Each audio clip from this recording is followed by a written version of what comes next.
mbote lisusu bandeko na ngai na bandeko oyo ngai tokutana kaka boye ndenge nayebisaka bino comme d'habitude a toza na palais du peuple epai wapi loi électorale ezali kozelama awa lelo ndenge bomoni mouvement ezali kosalema libanda wana bamususu bakoyemba bamususu bavandi na mabele bamususu baza na baliste na maboko bamususu ainsi de suite ndenge bokomona wana. Est-ce que le peuple est conscient ya oyo akosala bayebi nini yango bazobinela?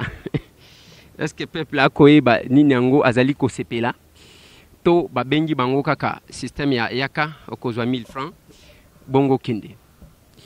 Il y a peu, il y a eu encore moins manifestation presque en dengue moko parce qu'il y a un budget qu'on présentait. Budget eza ensemble. Il y a ndenge, il y a mbongo oyo l'État kotsaka na ba dépense ndenge salimaka. Tango tali nakati wana kobanda année 2015, année 2014, chaque budget balobi eza budget ya social. Est-ce que le social du peuple est respecté? To éviter ceux qui les a respectés, ceux qui les a respectés na ndenge nini. Yango bande konangai, bokomona ambiance ezali kosalema. Il fallait que le peuple comprenne nini yango azokende kosala. Olieba me makabango likolo nzala ba memi mutu. To éviter aibi bisika ba komema yete abina amela asepela na ye. Tout à l'heure on est en train d'abiso mo incident et tu kosalema.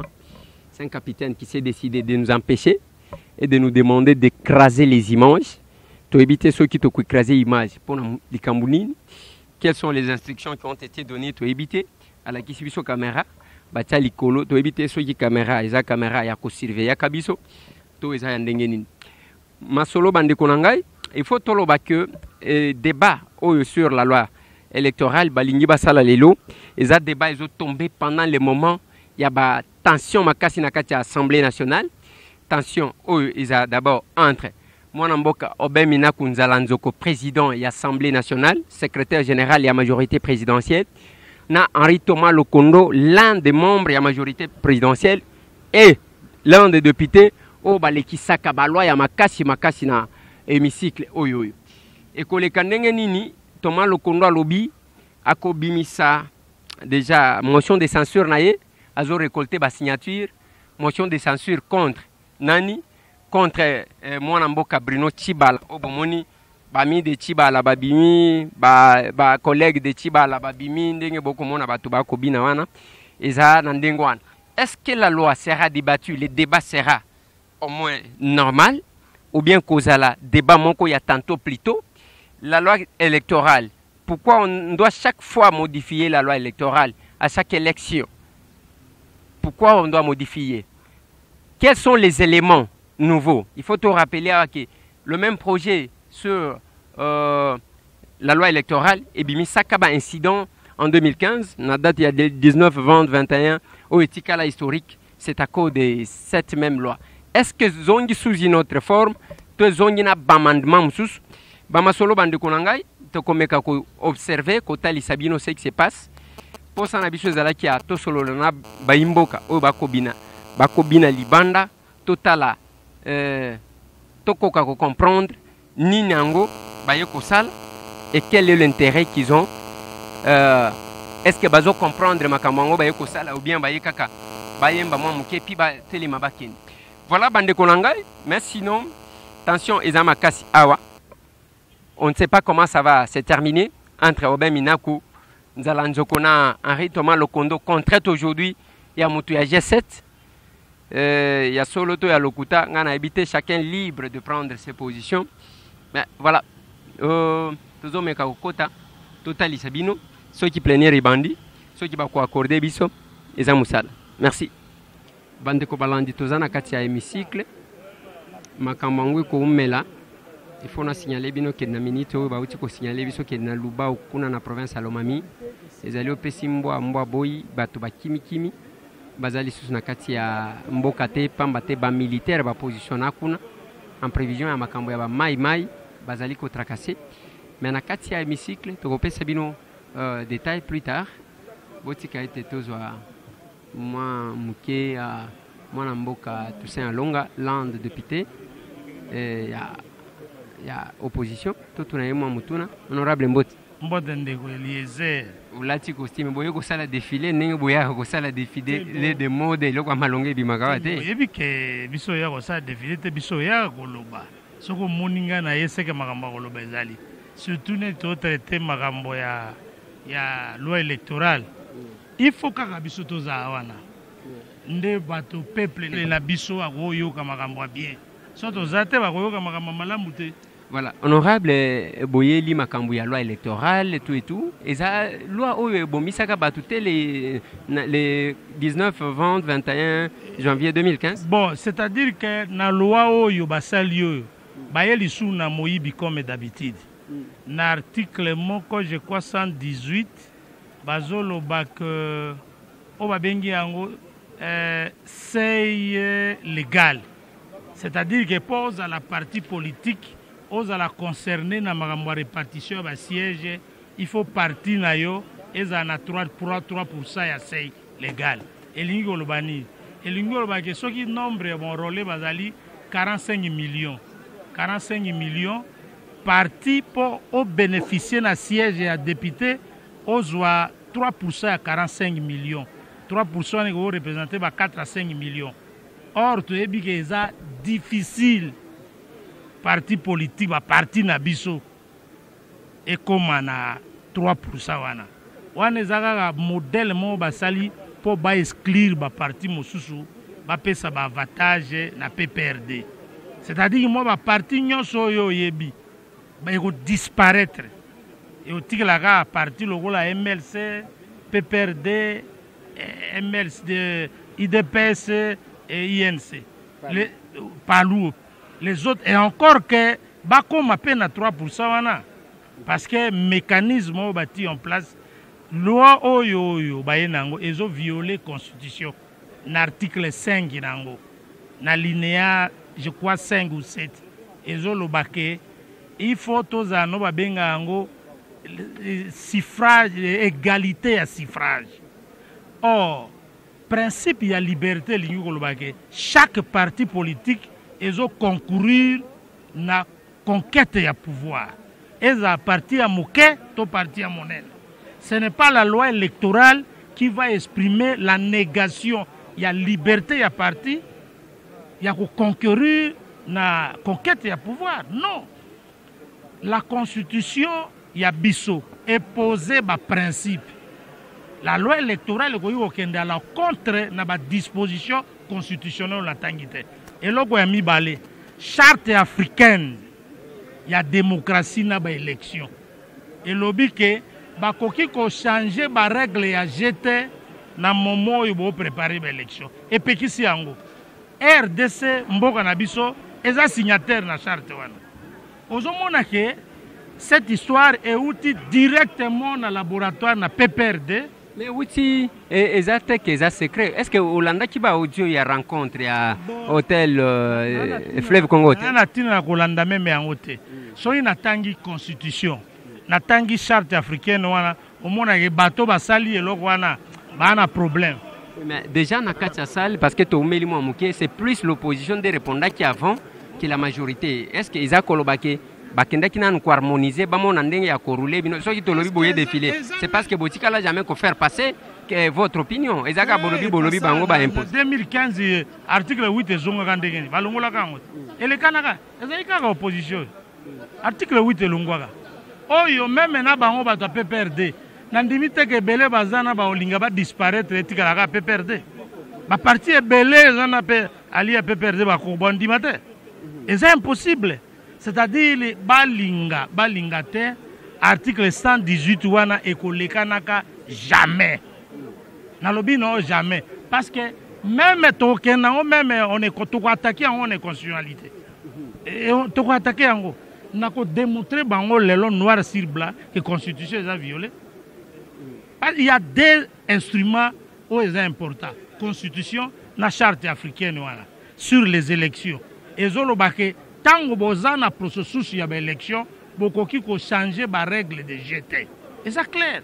OK, honorable Toussaint Alonga, ndenge baligné au lié comme c'est une question importante, bakokati ko aligner yango moko. Lelo siko batie tantôt beaucoup yamba premier ministre et loi wane ko salema na retard bozo mona teke c'est eza ndenge ya ke ba fatigué bino nyonso ya malamu ba loi électoral to discuter kango toujours na cascade eza style ya bureau et yaka na ba je moko tango bolembi to boza distrait pour elegana mais surtout to timbeli bango e bolekate ata so yuto ke na ti minuit to lala ti lobi to lala e ko lekate.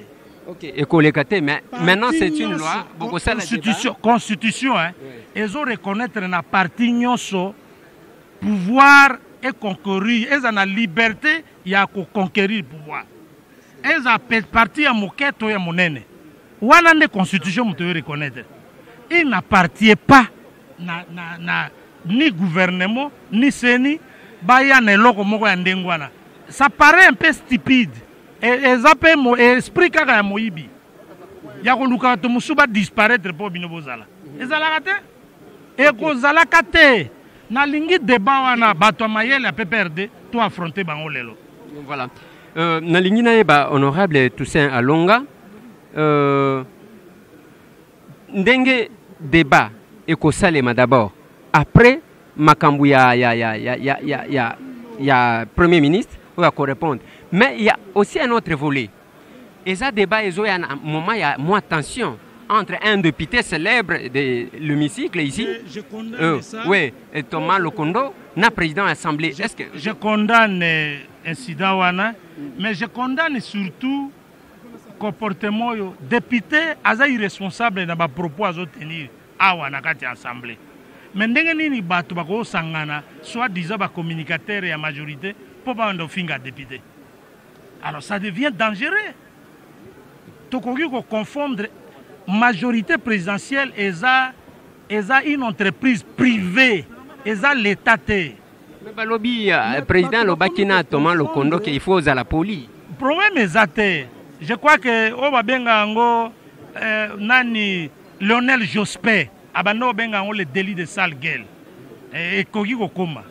Cette expression là chère délit de sale gueule et koki ko koma. Et koki ko koma peke moto abeti moi libakuna monoko. Mais c'est là vraiment problème te. Nakati assemblée komaka. Un moto ba passe d'armes verbal na président ezalaka. Mais to bongi saka entre biso. Mais lorsque bato alibanda bakomi ko zwa makambo wana. Ba ndo finga député parce qu'il y a lobby nakati assemblée nationale. Parce qu'il y a sali proposition mobo. To alors ba institution est sous na valeur te. Donc PPRD asala biso kaka parti état biso tout au kota kuna. Yaka nano. S'il vous plaît. Akoka koloba ndenge nini? Balobi ozo boyesko nini? Na oyokilika mongote. Oui. Na botuna ndeko désert na lobi na yeke na boyi. Siko boyini. Oboyini na oyoki mutu nate. Bon tuna nam. Honorable tokoti koyeba nini boyeli mokolo lelo awa na hémicycle. Loi électorale mais to zoyoka ki en dehors ya loi électorale ezali sous premier ministre aya ko répondre. De loi ya te ba changer ordre du jour. Grâce à toi, il y a premier ministre a sauté comme loi électorale. Premier ministre a été pour l'année. Ok, loi électorale, aux hommes, on a école tant qu'il y a une tension au sein de l'hémicycle, entre autres par rapport à l'Ingo Salapé commentaire, par rapport à un incident où il y a les cas qui entrent. L'honorable Thomas Lokondo, président de l'Assemblée. Bon, écoutez, on a parlé. Thomas Lokondo a voté au Bémina Gouté, au Bémina n'a pas voté Thomas Lokondo. Obemina kwa l'équipe Lokondo par l'équipe était donc tous les collègues ils ont rendu depuis moment on a besoin diriger ça pour tous avoir nguluté quoi muta vota muta azati parce que ya to kutana to s'organiser pour to évoluer ne tout ça ko évoluer c'est que ça incident les cas qui nango bureau bino mutu bo vota yango bureau ça to voter biso tout ça Thomas Lokondo a voté mina non et ça responsabilité biso tout c'est ça un peu la démocratie c'est ça insolence la démocratie c'est à dire que tant yo na idée na yo ce que l'équité oya baninge leki et comme yo c'est ça la démocratie. Ok. On va voter contre Minaku. Lelo, Minaku est président de l'Assemblée. C'est ça la loi de la démocratie. Voilà. Vous avez débattre une loi, la loi électorale. Est-ce que Hollanda qui va audio et rencontre à Fleuve Congo Hotel? Est-ce que quelque chose est déjà Sony. Sony a famille politique non non, Sony a battu. On a battu PPRD. Famille politique c'est ça qui battu PPRD ne va pas sur là. Battu PPRD. Ngaz am PPRD. Pour battu babenga Zakari PPRD PT Ngazaka ULDC. Union des libéraux démocrates chrétiens, on a libre. On a libre. nazaka opposant ya solo eza opposant te ya lukuta wana obaza kuna ngambu kuna po baye blanchisserie kuna ba blanchir bango po bakoma sobana kuna pas mine comme blanchisserie to bango bon lavage à sec ngana na kata majorité je m'oppose dans la majorité et je dis la vérité parce que moi aussi j'ai accès au chef de l'État pour ça le chef de l'État a dit mais abenga pengai po azapena numéro na ngai a dire pengai. Ok, yo za opposant na kati ya majorité mais au créa qui mention incidentielle awa oyo oratisaki ba congolais makambo fimu na parlement ya ba mention incidentielle salama depuis to kota 2012 o bomonika ya Zakari après ngami balé monsieur salama gite bino ba journaliste bozo diembela ngai pourquoi boza ba candidat tebi boza ba candidat boza ba candidat ndenge na bino kasinga stratégie sili ba ko voter nga lisusu na Kinshasa oyo attention ki mofa yeko tia libaya komi mwana malweka mofa komi mwana malweka ba ko voter nga na Kenya na Lukunga po naza natif à Kinshasa bozo stratégie sika na Kinshasa bozo tire bozo se rappeler na Fimbu 6 ans après so tuna batuno so balobaka na campagne ba yebite na numéro na ngai bani 1327 tilelo donc bokoye bango lisusu na uti Japon bozo mbalo campagne électorale na ba robot po batu bona bomona te muta respecter no bana kiti boza reconnaissance Zakari robot uti Japon okeko bima saper ozaka député tozaka saper et puis to ki exact okoti kaka boye na magasin olati bilamba kanganga photo bilamba bato sombite o publier yango boza ba complexer mona na mona te na mukile tan la ta ba okasol la ba bichilik sa bolo balanga te poni webi pour soutenir Ziko moni ba chemi la malanga maputa la ta na futela ngo $100 pour soutenir Banamboka. Ziko Création, Bichilix Mode, au Kassol coûte $300. Bolbate Boni. Obama a relia banini ba. A relia ba bonbon so banini kuna na marque de comme ça on va profil na bino. Félix akende na Israël la ti kipa ka tele bolbate Boni. La ta loka Israël. Aza Israélien. Bolbate Boni. Ngai kinwa na komi na Osaka. Yo kate na kena ngai kinwa na komi na Osaka. Babina ngake balamba bilamba wa tana kendaka na tie la première fois pas ba pouela kuna babina nga oyo pena mboka ya Ntsesa na Ntsesa na kangi ngo photo boloba te bwana pona koma na tie la mboka ya Ntsesa soko na komi na Osaka mboka ya Yoji lokolo ndamu na sepesa ba kinwa te na photo ba photo na kangi na université conférence na kendelaki tout ça bomoni te kaka ya Yoji oza ba complexe et puis bazaji ko basenga kyo mema ba saper o memi ba saper te yo moko okeko bima ba saper ba o ba evitaki non moni ba kinwa ba tu basana moni mboka ko to na distraction moko ya ko sakana te na uti Japon na changer mamo pe na mboka japonais assemble la nzambe na ye ali ya biloko na ye amela mai na ye asala banzela na ye a lui tapo makambo na changer na Japon la moitié de la population va riche. Japonais, c'est ça qui m'intéresse. Pas des gens qui sont distraits ici, qui ont des problèmes de loyer, qui ont des problèmes de manger, tout ça, qui discutent sur la vie des autres. Babengé Ngamuku, na conférence. Dans sa première député na Japon, ba député ba na Japon na na même makambo. Ndeko Basila Kenda, ba député ba kenda ngamba na mala. Ngana bi le kona na Japon na so quelques sapeurs. Na so bango pe visa. Na sengi na gouvernement mbongo pour na ba foutela bango billet. Billet na Japon ça 2040 na moko. Et la vie coûte cher au Japon, ngo na bana batu na Japon. On de yoko sa mboka soni. Ba foutela moko ba tikia pamba ba ko na Japon place ko la les até, ba bosa na ba léopard, bani na me on bana batu.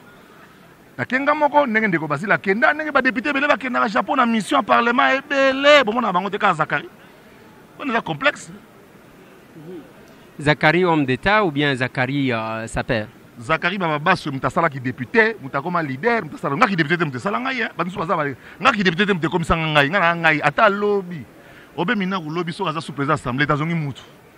Mais ngana Zakle nem mutakoma député, Zakle mutakoma gouverneur lobby, Zakle mutu dans 10 ans comme président de la République. Pas l'inverse. Bon, Zakari, avant que vous ayez une ambition, est-ce que vous avez moins bilan na yo? Parce que vous avez déjà un mandat. 5 ans, vous avez les lots. Le peuple va retenir nini que Zakari totinda ya salinini. C'est concret. Bilan ngai peuple mutakoyeba ka osalango. Bino botu ngabone. Boza ba joindre sebele na yo mo noki poza candidat na masina. Ngana candidat président de la République. Tant que yozo zela 10 ans wana ngai awa malunga. Ndoto na yoza munene. Oza na foi eza fois te okomona ngo pe na oprouver yo ko président public okomona ngo awana ngati Tshisekedi sikoyo wala yo nga Tshisekedi na yo Nandeni. babo poser nyama comment de les autres Oh, ako s'opposer nanga. Mais okutana nango. Yo ebite ke Obama alobaka na Trump que okotikala ka jamais cause la chef de l'état. Ouais. Toujours bateau c'est comme il faut avoir des ambitions mesurées. Nandenge nini? Il faut avoir des ambitions mesurées. Izela Kabila azalaka député na hémicycle nini avant qu'il akoma chef de l'état. Candidat na Tchango. Mais on expliquer ba na Tchango yo na bango relation nini? Kabila avant qu'il akoma chef de l'état azalaka candidat na circonscription électorale nini comme député. Kabila yaki na manduki babotoli mboka tokende tokei. Yo za candidat na Tchango. Ko expliquer ba na Tchango wapi shebino, obanda wapi, ozalaka wapi. Bako tuna yo yango ndenge to tuna move awa na kota lukunga wapi shebango. Wana zomona te que eza ba biloko moko yatina te parce que lelo bo tia chaque province bo tia gouverneur autochtone. Est-ce que politique na bino wana ezali ko développer ba province ango parce que yo za na palais boye, ozana ndako boye, il faut za la kuna ba wo bocha. To ça l'inventeur. Bila ya Zakari ba baso ngana ba kino to solo ndé to solo la na ba. Boza na souci ya beno moni ba candidat ba comme belé. Olongo za la candidat mais pour pas voter yo so diembela bilan ya Zakari. Oh ba Zakari ba sale le côté ya wana biso to yo osani. Wana palette wana ndako te voyager te obi poto te oza Pierre osani. Osale le côté. Ouais. Yako biso bisa makino. Tango boche premier ministre, tango boche premier ministre bino bato majorité azaki na palais asala nyonso, azaki nango nyonso nde yango linyolo. Ndeko Eliezer. Yo bi position nga pona premier ministre obi ngina bandela onso. Ezande position na ezande. Ngam na ba cha Félix ngate obosani? Oui, mais si go position na ezande ngeni. Bon, à partir on a qu'à se comprendre. Non pas clairement. Est-ce que Félix a zonga susu? Obi kazo ya sigo. Ndenga ebisi bino. Ngam na ya asa politique. Bino bozo confondre histoire, géographie, droit na politique. Tout ça là politique. Yo qui ko sala droit. Lobana zakle. To ki babo yela ki o ki défenseur judiciaire Zakari batu na yo tuma biloko ka élémentaire okoi. Zakle kambanga ko lobana ni. Ndeko Eliezer. So mutatuni yo comment on a bina yebité. Bilambo la tezani na yebité. Okomi ande na yebité. On a la mise na yebité. C'est que ça veut dire ozazoba. Soki na tuni yo. Yo genaki na test. C'est là nanu. Soki na tuni yo. Comme on a dit, na yebité. Tata na onani na yebité. Ovandaka wapi na yebité. On va communiquer avec la RTNC, on communiquer avec la RTNC. So mutabungi. Ezaki batuni yo ozalaka wapi, ona so mutalo belo ote. Obani kaza mayelete. Il faut qu'on me mène à l'hôpital, ceux qui m'ont toisé l'hôpital. Pour être défenseur, on est pas comment, ezaka bino. Oui, pour être défenseur judiciaire. Toi qui yoka, ezaka bino ba journaliste. Na ba politicien, oh ba ngaba se positionner ba dire. Oso boni juste attends moi zoloba. Pour être défenseur judiciaire, c'est la loi qui fixe les conditions. Et je les remplis parce que je suis gradué en droit. Dans une université, il n'existe pas de tests. Les tests existent qu'il faut devenir avocat. Moi, je ne suis pas avocat, je ne suis qu'un petit qui est nassé. Donc, c'est faux. D'abord, c'est à huis clos. Et ça, quand on sait à huis clos, c'est un député, c'est quelqu'un qui veut le faire comme à Libanda. Vous comprenez? Ngai na mona liki la ba so papa nga la mukilelo azo diska ba nambango po aokamo ngande na sala progrès papa nga so ka sécule la hôtel ma musika tala nga musika donc abanga ko poussa na pembeni po niveau na progressa na vie akondimate et puis vie na nga zo tambola ndenge ngana nzambe to yokanaki vous comprenez osambela makasi na église nini na sa besoin église te ngana na ko sala église c'est l'autre delilesi abisa nga na sala église po na moto ngana na sala église kalati na kosuka sa église ngana kosuka prophète église na kinya pona lia bino lar bien bon Zakari baba baso na lingina tika yo na solo wana pour vous dire que il n'existe pas de test pour être défenseur judiciaire. Il faut remplir les conditions qui sont fixées par la loi et remplir pour être candidat. Il faut remplir la condition, être gradué de nationalité congolaise, on a remplir la condition, on a comme une justice. Bah tout le français, bah ina bah u, bah comme avocat kanga Zakari français vendre l'enda boy. Et puis droit wana, ils ont troisième diplôme universitaire, troisième diplôme. Troisième diplôme. Ils ont liboso te qu'on a tanga kate, tant bah nommé ngane na comme luga na tanga. Na abandonné politique en 2006, ngana abandonné en 1989. Banda politique ou bien banda polémique ya ba musicien Zakari ba yebela yende na polémique en musique to ba yebelo en kama politique tu vas ça léger pour point côté j'étais le délégué des étudiants à Kinshasa dans cette salle j'étais dans la convention dans cette salle personne ne fait allusion à ça tout le monde fait allusion à l'accessoire. Aux acquis politiques, aux polémiques na TV, aux lati yoji Yamamoto, tout ça. Bon, net aux attaqués qui couchent. Seulement, Nassé na church anglaise. Pendant qu'il m'a western, tontonné comme sangan. Ok. Donc les gens ne s'attachent seulement à des futilités. Bazali ko s'attacher na oyo ebimisa yo Zakari. Obimate na politique. Exactement. Na ba zela nanu te na batige soki ligne ko yebe Eliezer. Ça l'émission na ya ko répondre. Awa ndine ngande mtu nazo tuna yo. Oui. Confusion bozana ngo. Ça fait 6 ans na zakaso journaliste te boyo kande. Zakari baba so tozo mona yo quelque part okenda ki a peu au salitige na yo nenga kala Zakari na otika te okendaki soki makambo ya bale kuna ozosala ochango pe na Facebook et puis na chaîne na yo chaque jour Nikolo ozo lakisaka makambo na yo oui ozomona po mutramtami mona nenga salaki na pas salaki merci Zakari na lignina tika yo olobaki na hémicycle là pesa biso manduki tokende ko bengana bokomi na niveau ni na makambo ya manduki yango bato bazokufa kana est bato bazokata bango kaka na est pesa biso manduki yango bokomi ndeko ngala salaki musala na ngai na lobaki na pa na lobaki ona ko loba po musala ngaka ko loba manduki gouvernement tapesa ngala lobaki pesa manduki to kota Rwanda ta lobby to sa musala manduki yote pa na ngai te na suki sim nazo suki saboyi makambo ya manduki wana lobaki yo Zakari oyebi kobeta manduki tote makambo ya manduki yango eza contre nani tant que vous ne voulez pas respecter ni ba loi ya mboka na bino moko awa ndenge botondi awa na ba ministre na bino ba politicien ndo bokenda ka Rwanda ko luka ba Rwandais boya tokota tokende kote ka journaliste salam sala ki journaliste nazo salam sala ki journaliste bon on a là ba preuve à source ba preuve nini ya source na yo zo évoquer na lobby oyebi yango bien yebisanga mokoloni ni ba Rwandais bachi bakota nazo sala na lobby boy politique manduki yango senga ki bokomi na niveau nini mwana ya soda nso ya H lokola ngabo ya yebi numéro mécano ya tata na ye yangai 028 412N son appelle on a Mathieu avion félé na masi train ofélé na ibo beta munduki bien mwana soda H na ngaba beta munduki tende na ibo beta beta munduki bien bozo kende est ko bengana ba Rwandais mokoloni na sala ki demande ki ba pesa biso meduki to kota na Rwanda. Mais yo za mtu wa majorité pour nini okenda ko senga kuna te oyalika ko sala Mathieu vi na parlement oza na posa na koma opposant na bino bakwanga na makayabo po boze bele baposa kwanga na makayabo eza ko lobani so moli muta fingi Kabila ti akia matina aéroport aki opposant solo Jekoko oui tomoni pe opposant mususu bokangaki na aéroport boche na makala après akomi premier ministre azamuta boîte bosalika réunion 5 minutes après réunion soto yebi ndenge bokendaki fleuve Congo tele bosali réunion nyonso toyebi. Mais oui. Donc, opposition, ils ont ébélé et infiltré Pébino. Mais oui, pour mes athées.